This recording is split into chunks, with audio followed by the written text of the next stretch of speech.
Hello again. I hope you are all doing well. Welcome back to the rabbit hole. It's Friday, so you know what that means.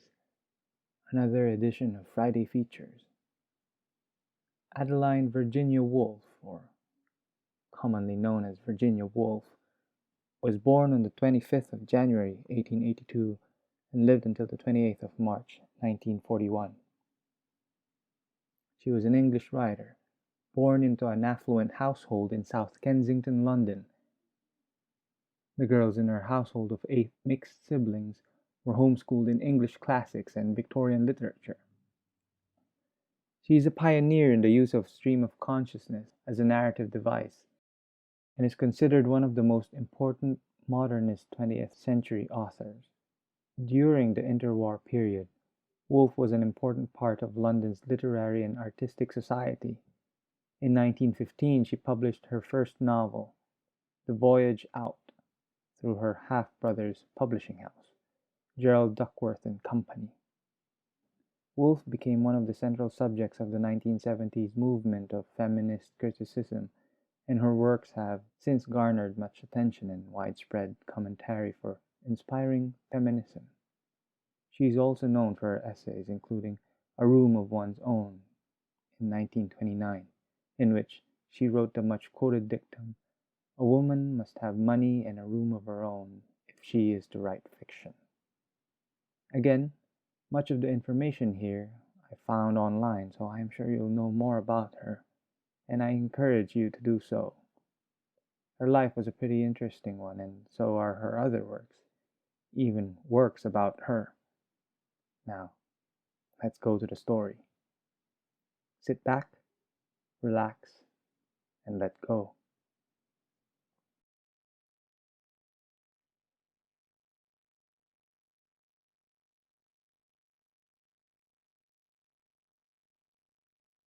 A Woman's College from the Outside by Virginia Woolf. The feathery white moon never let the sky grow dark. All night the chestnut blossoms were white in the green, and dim was the cow parsley in the meadows. Neither to Tartary nor to Arabia went the wind of the Cambridge courts, but lapsed dreamily in the midst of grey-blue clouds over the roofs of Newnham. There, in the garden, if she needed space to wander, she might find it among the trees, and as none but women's faces could meet her face, she might unveil it blank, featureless, and gaze into rooms where at that hour, blank, featureless, eyelids wide over eyes, ringless hands extended upon sheets, slept innumerable women. But here and there a light still burned. A double light one might figure in Angela's room, seeing how bright Angela herself was, and how bright came back the reflection of herself from the square glass.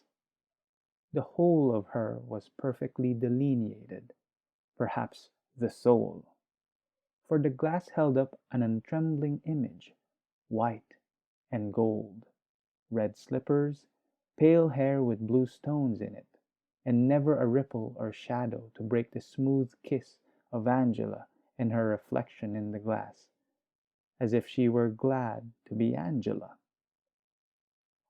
Anyhow, the moment was glad, the bright picture hung in the heart of night, the shrine hollowed in the nocturnal blackness.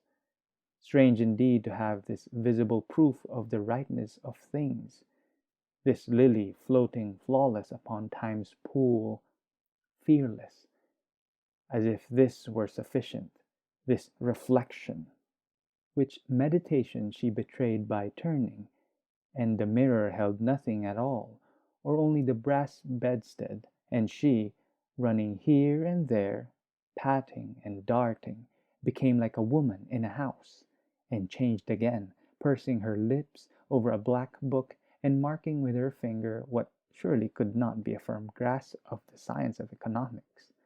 Only Angela Williams was at Newnham for the purpose of earning her living, and could not forget, even in moments of impassioned adoration, the checks of her father at Swansea, her mother washing in the scullery, pink frocks out to dry on the line, tokens that even the lily no longer floats flawless upon the pool, but has a name on a card like another. A. Williams. One may read it in the moonlight, and next to it some Mary or Eleanor, Mildred, Sarah, Phoebe, upon square cards on their doors. All names, nothing but names. The cool white light withered them and starched them until it seemed as if the only purpose of all these names was to rise martially, in order, should there be a call on them, to extinguish a fire, suppress an insurrection, or pass an examination. Such is the power of names written upon cards pinned upon doors. Such, too, the resemblance, what with tiles, corridors, and bedroom doors, to dairy or nunnery, a place of seclusion or discipline, where the bowl of milk stands cool and pure, and there is a great washing of linen. At that very moment, soft laughter came from behind the door. A prim-voiced clock struck the hour. 1, 2. Now, if the clock were issuing his commands, they were disregarded. Fire, insurrection, examination were all snowed under by laughter, or softly uprooted, the sound seeming to bubble up from the depths and gently waft away the hour. Rules, discipline. The bed was strewn with cards. Sally was on the floor, Helena in the chair, good Bertha clasping her hands by the fireplace. A. Williams came in, yawning. "Because it's utterly and intolerably damnable," said Helena. "Damnable?" echoed Bertha, then yawned. "We're not eunuchs. I saw her slipping in by the back gate with that old hat on. They don't want us to know." "They?" said Angela. "She." Then the laughter. The cards were spread, falling with their red and yellow faces on the table, and hands were dabbled in the cards. Good Bertha, leaning with her head against the chair, sighed profoundly, for she would willingly have slept, but since night is free pasturage, a limitless field, since night is unmoulded richness, one must tunnel into its darkness. One must hang it with jewels. Night was shared in secret. Day browsed on by the whole flock. The blinds were up. A mist was on the garden, sitting on the floor by the window, while the others played. Body, mind, both together, seemed blown through the air, to trail across the bushes. Ah, but she desired to stretch out in bed and to sleep. She believed that no one felt her desire for sleep. She believed, humbly, sleepily, with sudden nods and lurchings, that other people were wide awake. When they laughed all together, a bird chirped in its sleep out in the garden, as if the laughter, yes, as if the laughter, for she dozed now, floated out much like mist, and attached itself by soft elastic shreds to plants and bushes, so that the garden was vaporous and clouded, and then, swept by the wind, the bushes would bow themselves, and white vapor blow off across the world.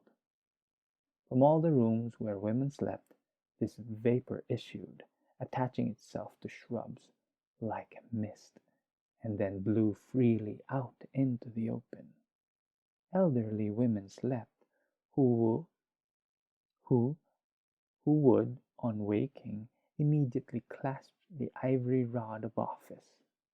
Now smooth and colorless, reposing deeply, they lay surrounded, lay supported by the bodies of youth recumbent, or grouped at the window, pouring forth into the garden this bubbling laughter, this irresponsible laughter, this laughter of mind and body floating away rules, hours, discipline, immensely fertilizing, yet formless, chaotic, trailing and straying and tufting the rose bushes with shreds of vapor.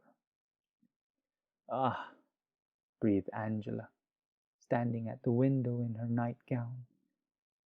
Pain was in her voice. She leaned her head out. The mist was cleft as if her voice parted it.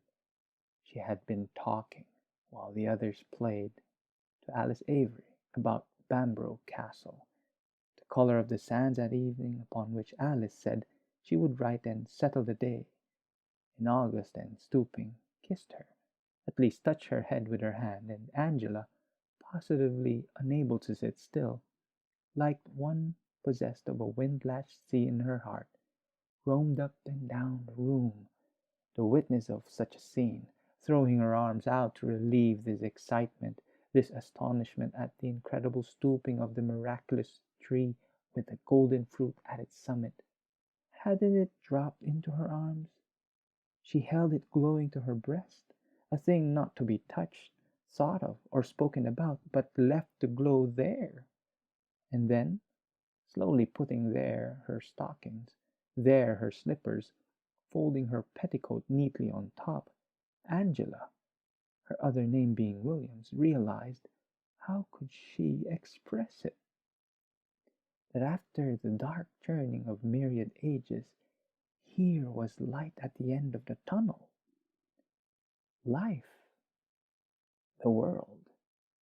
Beneath her it lay, all good, all lovable. Such was her discovery.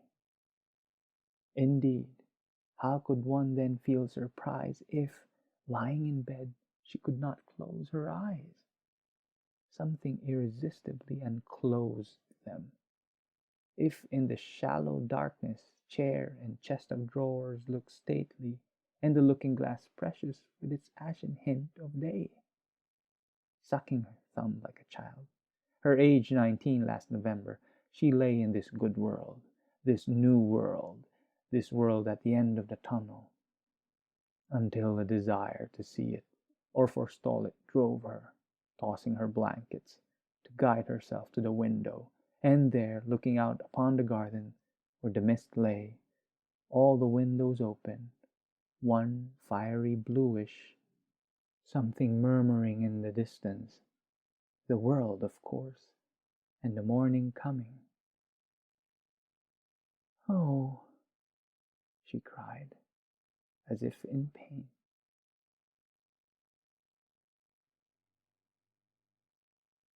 Thank you. I hope you enjoyed your visit here at the rabbit hole. If you did, do let us know by hitting that like button and subscribe. Why not? It helps out the channel. And alright, that's it for this week's Friday features. Take care.